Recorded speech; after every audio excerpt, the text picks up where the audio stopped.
Inshallah do flasim sot për disa ajete faktikisht që flasim për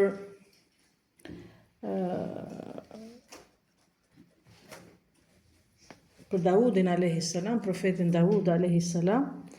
Ajete që të marrim mësim për këtyre ajeteve, faktikisht do të thonë janë ajete që flet për historinë dhe jetën e profetit Daud a.s. Do të thonë Daudi a.s. është prej profetëve që i madhi Zot Xhelel Xhelalu ka përmend Kur'anin Kerim. Allah Azza wa Jalla ka përmend Kur'anin Kerim. Unë do përmend inshallah disa ajete që flasin rreth profetit Daud a.s. dhe mësimet që marrim prej këtyre ajeteve. E para që Allahu subhanahu Xhelel Xhelalu në një ajet i drejtohet Daudit a.s. dhe i thot: A'udhu billahi minash shaitanir rajim, ya Daudu inna ja'alnaka khalifatan fil ard fahkum bayna an-nasi bil haqq. Allah subhanahu Xhelel Xhelalu i drejtohet Daudit a.s. thot: O Daud, ne të kemi bë, më thënë, udhëheqës në tokë, më thënë që ka pas pushtet Daudi a.s. Ne të kemi dhënë pushtet, kemi bë udhëheqës në tokë, fehkum, dhe Allah Azza wa Jalla i drejtohet Daudit a.s. dhe i thot: fehkum bejna nas bil haq. Dhe më thonë, sundo, ose vepro të njerëzit me drejtësi. Vepro me njerëzit me drejtësi. Wala tattabi'a ahwa'ak fa yadilluka an sabilillah. Dhe Allahu subhanahu Xhelel Xhelalu e këshillon pra Daudin a.s. dhe thot: mos i paso dëshirat e tuaja, sepse njeriu kur i pason dëshirat e veta, epshet e veta, e humbet njeriu prej udhës së drejtë. Pra Allahu subhanahu Xhelel Xhelalu, këtu kuptojmë në ajetin kuranor që Allahu subhanahu Xhelel Xhelalu i ka dhënë Daudit a.s. pushtet në tokë, dhe Allahu subhanahu Xhelel Xhelalu në njëjtën kohë e këshillon Daudin a.s. që të sundojtë njerëzit, të udhëheqin njerëzit me drejtësi. Sepse njeriu i cili ka pushtet, këtu mësojmë edhe mësim që marrim për këtij ajeti, njerëzit të cilët kanë pushtet në këtë kohë që jemi të jetu, po ka pas edhe përpara. Gjithë ato që kanë pushtet, tralli ke ato njerëz të cilët janë të drejtë në gjykim. Tralli ke ato njerëz që kanë pushtetin dhe janë të drejtë, gjykojnë midis njerëzve me drejtësi. Daudi a.s. ka qenë i drejtë, ka gjykuar të njerëzit me drejtësi. Pra Allahu subhanahu Xhelel Xhelalu këtu na tregon që kur i thot Daudit a.s. gjykot e njerëzit me drejtësi, ke pushtet, dhe ajo që ka kërkohet për njerit i cili ka pushtet, është që t'jeti drejt me gjithë njerëzit, si me të pasurin, si me të varfërin, si me të bardhin, si me të ziun. Ajo. Kështu që njeriu kur i pason dëshirat e veta, epshet e veta, atëre humbet rrugën e të madhit Zot Xhelel Xhelalu. Prandaj them që në këtë kohë që jemi të jetu, shumë pak ke për atyre njerëzve që udhëheqin me drejtësi. Shumë pak ke për atyre njerëzve që udhëheqin me drejtësi. Më shumë ke udhëheqës që janë të padrejtë ndaj popullit vet. Udhëheqës që janë padrejtë ndaj, që kur kanë pushtetin ato bën pushtet, që bën fuqishëm dhe kujton se ai pushtet që ka dhe ai fuqi që posedon do e ketë për herë. Do e ketë për herë. Dhe me atë pushtet që ai posedon, fillon edhe shtypën njerëzit, fillon edhe bën padrejtësi te njerëzit. Ndaj atij të fuqishmit është i butë, ndaj atij të vobektit ose atij të dobtit është i fuqishëm. Dhe Islami ynë, feja jonë na mëson shumë qartë që Ebu Bekri radiallahu anhu mas vdekjes profetit a.s. kur ka vdek profeti a.s. udhëheqësinë kush e mori në dorë, kush u bë zëvendës në pushtet, kush u bë Ebu Bekri radiallahu anhu, prandaj quhet khalife, zëvendës. Mas profeti a.s. s'ka bejka merë tjerë. Do më thonë vula e profecisë është Muhammedi sallallahu a.s. Ebu Bekri radiallahu anhu është ai që e ka zëvendësuar në pushtet, e mori pushtetin ose udhëheqësinë e muslimanëve, mori në dorë Ebu Bekri radiallahu anhu. Për fjalëve madhështore që ka thënë Ebu Bekri radiallahu anhu kur e kanë bërë udhëheqës muslimanëve, çka ka thënë? Për fjalëve të madhështore. Ebu Bekri radiallahu anhu ju ka kthy njerëzve dhe i ka thënë që i fortit e ju është i dobët e une. I fortit e ju është i dobët e une. I dobtit e ju është i fortë e une. Thënie madhështore, domethënë një njeri i cili ka pushtet tani, ke udhëheqësi, njerëzit si do të shikoj? Ai forti i cili ka fuqi do të shikoj që ti je më i fortë se ai. Dhe ai dobti i cili është i dobët dhe ty të shikon që ke fuqi, ti do të ndjej një grofsi kur thotë që ti që je i dobët, do jesh i fuqishëm te unë. Prandaj Allahu subhanahu xhelle xhelalu na ka treguar në këtë ajet kuranor që Allah azza wa xhel ti jep pushtetin. Mirë po Allahu subhanahu xhelle xhelalu kërkon për atë njeriu i cili ka pushtet të jetë i drejtë midis njerëzve. Mos i bëj padrejtësi njerëzve, mos i shtypi njerëzit padrejtësisht. Tamam? Prandaj ne e dim që për haditheve të profetit alayhi salatu wassalam, kemi hadithe që kemi përmend disa ligjërata ndoshta që profeti alayhi salatu wassalam na thotë që janë 3 grupe njerëzish ditën e Kiametit. 3 grupe njerëzish ditën e Kiametit që Allahu subhanahu xhelle xhelalu nuk do t'i shikojë, që Allah azza wa xhelle xhelalu nuk do t'i fali dhe Allahu subhanahu xhelle xhelalu do t'i dënojë rand. Një prej këtyre 3 grupeve njerëzve kush është? Udhëheqësi jo i drejt, udhëheqësi i lig, udhëheqësi i cili është i keq, ai që ka pushtet. Ndoshta me këtë dynjaje kalon pak me fuqi, kam ushtri, kam pasuri, kam kët, kam atë, ama te Allahu subhanahu xhelle xhelalu gjykimin do ta kesh rand nëse je i padrejt karshi njerëzve. Pra, ky ajet kuranor që Allahu subhanahu xhelle xhelalu i drejtohet Daudit alayhi salam, që thotë kemi dhënë pushtet dhe të jesh i drejtë, dhe Daudi alayhis salam ka qenë i drejtë. Dhe Allahu subhanahu xhelle xhelalu përmend një fakt tjetër këtu, i cili njeriu i cili ka pushtet mund pasoj epshet e veta. Momenti që e pason epshet e tuaja, dëshirat e tuaja, do ta humbësh rrugën e Allahut subhanahu xhelle xhelalu. Dhe njeriu i cili e humb rrugën e Allahut subhanahu xhelle xhelalu, ai njeri bëhet i padrejtë. Ai njeri bëhet i keq. Ai njeri nuk e din as halalin as haramin. Ai njeri nuk e di as gjunahin. Ai njeri nuk ka as gjunah dhe as mëshirë për njerëzit. Allahu e din më së miri. Pra, një prej mësimeve për këtë ajet kuranor e marrim pikërisht këtë. Kemi ajet tjetër kuranor që flet pikërisht për Daudin alayhi salam. Thot Allahu subhanahu xhelle xhelalu inna sakharna al-jibal ma'ahu yusabbihna bil-ashi wal-ishraq. Daudi alayhi salam, Allahu subhanahu xhelalu i ka dhënë pushtet, ka qenë pejgamber, ka qenë profet. Një prej mrekullive që Allah azza wa xhel që i ka dhënë Daudit alayhis salam kush ka qenë? Nëpërmjet këtij ajeti kuranor mësim. Që Allah azza wa xhel thot inna sakharna al-jibal.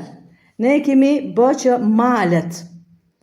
malet bëjnë tasbih, kanë bërë tasbih, kanë bërë dhikr me Daudin alayhis salam. Yusabbihna bil-ashi wal-ishraq në mëngjes edhe në darkë. Nëpërmjet këtij ajeti kuranor mësojmë që Allahu subhanahu xhelle xhelalu thot inna sakharna al-jibal ma'ahu yusabbihna. Do thonë edhe malet kur ka bërë tasbih, ka madhru Allahun azza wa xhel, kur ka bërë dhikr e ka përkujtu Allahu subhanahu xhelle xhelalu Daudi alayhis salam, edhe malet kanë bërë tasbih. Edhe malet kanë bërë tasbih. Ne dim shumë qartë, ama ta përmend edhe diçka tjetër këtu që thot Allah azza wa xhel yusabbihna bil-ashi wal-ishraq. Kanë bërë tasbih në mbrëmje dhe mëngjes herët. Përpara se ta shpjegojmë mbrëmje dhe mëngjes herët, këtu nuk kemi pse më u çudit, sepse ne e dim shumë qartë që Allahu subhanahu xhelle xhelalu përmend edhe në ajete tjera kuranore që çdo gjë e madhron Zotin. Qofshin gjallësa, po edhe gjërat ngurta, male. Çdo gjë e madhron Allahu subhanahu xhelle xhelalu. Pse? Ne kemi ajetin kuranor që Allah azza wa xhel çka thot? Sabbaha lillahi ma fi s-samawati wa ma fi l-ard. Sabbaha lillahi ma fi s-samawati wa ma fi l-ard. i bën tesbih. Tesbih çka është? Subhanallah, subhanallah, subhanallah, subhanallah, i madhruar është Allahu azza wa jalla, i patmeta është Allahu subhana jalla jalalu. Allah azza wa jalla thot, i bën tesbih, Allahu subhana jalla jalalu, i bën dhikr, e përkujton Allahun azza wa jalla. Çka ka qet? Ma fi samawat. Samawat është numri shumës. Qet, jo ky qielli i parë që kemi ne, po qet. Imagjino çka kanë qet. Ne nuk e dim, akoma nuk o zbulu qielli i parë, pas zbulohen qet tjerë. Allah azza wa jalla thot, subbaha lillahi ma fi samawati wa ma fi al-ard. I bën tesbih Allahut azza wa jalla çka kanë qet, numri shumës, dhe çka ka toka. Do të thonë, këtu kuptojmë që çdo gjë i bën tesbih Allahut subhana jalla jalalu. Mirë, ne nuk e dim, edhe pema i bën tesbih Allahut, edhe mali i bën tesbih Allahut. Edhe kafshët i bën tesbih Allahut. Edhe ato mizat e vogla i bën tesbih Allahut subhana jalla jalalu. Po ne nuk e dim mënyrën se si e bën tesbih. Ne nuk e dim mënyrën se si ka mësuar Allahu subhana jalla jalalu. Dhe po të shikoni interesant këtu, në Kur'an, po të shikoni shumë, për shembull, është përmend prej dhikrit se tesbih është prej dhikrit. Siç u thash, tesbih çka është tesbih? Subhanallah, subhanallah, subhanallah, është dhikr. Dhe ky lloj tesbih, ky lloj dhikri është përmend shumë Kur'an. Është përmend tepër në Kur'an. Sa thash ka dhe ajete kuranore që Allahu subhanahu xhella xhelala përmend. Yunusi alayhi salam kur ishte në barkun e balenës. Dhe ka disa transmetime kur është lut Yunusi alayhi salam dhe ka bën atë duan Yunusi alayhi salam, la ilaha illa anta subhanaka inni kuntu min adh-dhalimin. O Zot, ti je një subhanak, i madhërum, i lartësum, i patmeta jeti ya rabbel alamin, inni kuntu min adh-dhalimin, unë i kam bë padrejtësi vetit tim. Thuhet, sipas disa transmetime, me laqe dhe kanë gjuhë. Dhe i kanë thënë, ja Rabbi, është një zë i njofshëm, te një vend i panjofshëm. Një rob i yt është një zë i njofshëm, te një vend i panjofshëm. A nuk do ndihmosh ja Rabb? Po. Dhe Allah azza wa jalla përmend kur ka bërë këtë lutje Yunusi alayhi salam, çka na thot i madhi Zot? Masi e ka pranu duan, Allah azza wa jalla çka thot për Yunusin alayhi salam? Thot në mos kishte qenë, sepse ka qenë për atyre njerëzve që ka bot tesbih shumë, e ka kujtu Zotin shumë, e ka përmend Zotin shumë dhe përmend tesbih. Da kishim lënë barkun e balenës, ama ky ka qenë pejgamber, profet, ka qenë për atyre njerëzve profetëve që ka përmend Allahun azza wa jalla dhe përmend Allahun tesbih. Prandaj këtu ulemat, dietarët tonë thot, një prej mënyrave që dalësh prej sikletit që ti ke, prej ngushtisë që ti ke, prej hallit që ti ke, prej sikletit që ti ke, prej smundjes që ti ke, prej fukarallëkut që ti ke, një prej shkaqeve ose sebepeve është bësh tesbih. Pse? Sepse Allah azza wa jalla përmend në historinë e kujt? Yunusit alayhi salam. E shpëtoi Allahu azza wa jalla prej barkut balenës, e nxori prej barkut balenës dhe na jep arsyen Allah azza wa jalla sepse ka qenë për atyre njerëzve që i ka bërë tesbih. Prandaj zakonisht themi që kujtoje Zotin kur ti je në mirësi, të kujtoj Zotin ty kur ti je në vështirësi. Kur ti je në mirësi, se këtu është prova më e madhe për njeriu. Sprova më e madhe për njeriu kur është? Kur është në rahatlik, kur është në mirësi. Sepse njeriu kur nuk ka smundje, kur ka pasuri, e ka shëndetin e kret, kjo është prova më e madhe. Pse? Sepse ka njerëz të tillë që në këtilla momente që gjenden, në këtilla situata që gjenden, situatat mira, rahatliku, pasuri ka, shëndetin e ka, këtu njeriu është mund të harroj Allahun subhanahu xhella xhelalu sepse merret mas dynjas, merret mas qefeve. A njeriu i cili bjen momente më të vështira, momente smundje, fukarallëk, borxhe, kjo ajo, atëherë është don kthehet ka Zoti. Sepse kërkon ndihmën e Allahut subhanahu xhella xhelalu. Prandaj thuhet që kujtoje Zotin kur ti je në mirësi, të kujtoj Zotin ty kur ti je në vështirësi. Domethënë mos timi pranë tyre njerëzve që ne ta përmendim Zotin vetëm momente që jam keq, momente që nuk jam keq, atëherë unë harroj Allahun. Nuk duhet, besimtari nuk e ka këtë cilësi dhe nuk duhet ta ketë këtë cilësi. Këtë cilësi e ka përmend Zoti të disa jo besimtarë në Kur'an, është një ajet kuranor që Allah Azza wa Jalla përmend një histori të cilët kanë qenë një grup njerëzish në një anije. Dhe i ka kap furtunë e madhe. I ka kap furtunë e madhe në det. Në ato imagjino vdekje jetë. Dhe ju kanë lutë Allahut Azza wa Jalla, thotë i madhi Zot, da'u Allah mukhlisin. Ju kanë lutë Allahut me sinqeritet. Dhe i ka shpëtu Allah Azza wa Jall. Momenti që ka dalë në breg të detit dhe kanë shpëtu, Harun. E besimtari duhet tjetë shto. Besimtari duhet tjetë edhe kur jenë det me furtun, po kur je edhe mirë. Në tilla situata duhet ta përmendësh Allahu subhanahu xhelle xhelalu. Jenë mirësi, falendëron të madhin Zot. Jenë vështirësi, duhet bësh sabër edhe të kërkosh falje ndaj Allahut subhanahu xhelle xhelalu dhe bësh durim. Pra, Allahu subhanahu xhelle xhelalu këtu na e përmend që bashkë me Daudin alayhis salam ka bërë tasbih edhe malet. Dhe thot Allah azza wa jall bil ashi wal ishraq, mëngjes edhe në mbrëmje dhe mëngjes. E këtu dietarët na mësojnë diçka që thot dhikri më i mirë, koha më e mirë me bë dhikr është mëngjes, është darka dhe mëngjesi. Koha më e mirë që në çdo kohë e përmendet Zoti, nuk ka diskutim. Në çdo kohë përmendet Allahu subhanahu xhelle xhelalu. Ne flasim koha më e mirë. Koha më e mirë me bë dhikr, me bë tasbih është mbrëmja dhe mëngjesi. Ka akşami, para se mëra akşami dhe mas e ke fal sabahun për shembull, ajo është koha ishraq. Ishraq në gjuhën arabe kur fillon edhe lindën dielli dhe mbrëmje kur fillon e perëndon dielli. Këto janë kohët më të mira të bësh dhikr. Përmendesh Allahun Azza wa Jall. Prandaj profeti alayhis salam si na ka lënë porosi. Profeti alayhis salam na ka lënë porosi, çka porosish na ka lënë? Profeti alayhis salam na ka thënë që të bëjmë dhikrin e mëngjesit edhe të mbrëmjes. Janë dua, janë dhikr, përmendje Zotit, mëngjes edhe mbrëmje. Kjo është prej sunetit profetit alayhis salam që na ka lënë porosi dhe çdo kush prej nesh për shembull, nëse e ke mësu vetin tënd, ta bësh dhikrin e mëngjesit ose dhikrin e mbrëmjes edhe të mëngjesit është mirë. Pse? Ne e dim që kur bën dhikrin e mëngjesit ose të mbrëmjes edhe të mëngjesit je prej benefiteve ose të mirave të asaj çka është. E para je mbrojtme për Allahut subhanahu xhelle xhelalu. Tjetër çka është? Ke bereqet, ke mirësi. Tjetër çka është? Je i gjallë te Zoti. Je i gjallë të Allahu azza wa jall. Pse je i gjallë? Sepse profeti alayhis salam në një hadith, në një thënie çka thot? Alladhi yadhkur Allah walladhi la yadhkur ka hayy wal mayt. Ai i cili e përmend Zotin dhe ai i cili nuk e përmend Zotin, si janë të dytë barabartë? Jo, është i gjallë me të vdekmin. Do thon imagjino se sa të mira ka kur njeriu e bën non stop e ke mësuar vetin tënd, dhe është pjesë e jetës tënde që të bësh dhikrin e mëngjesit edhe të mbrëmjes.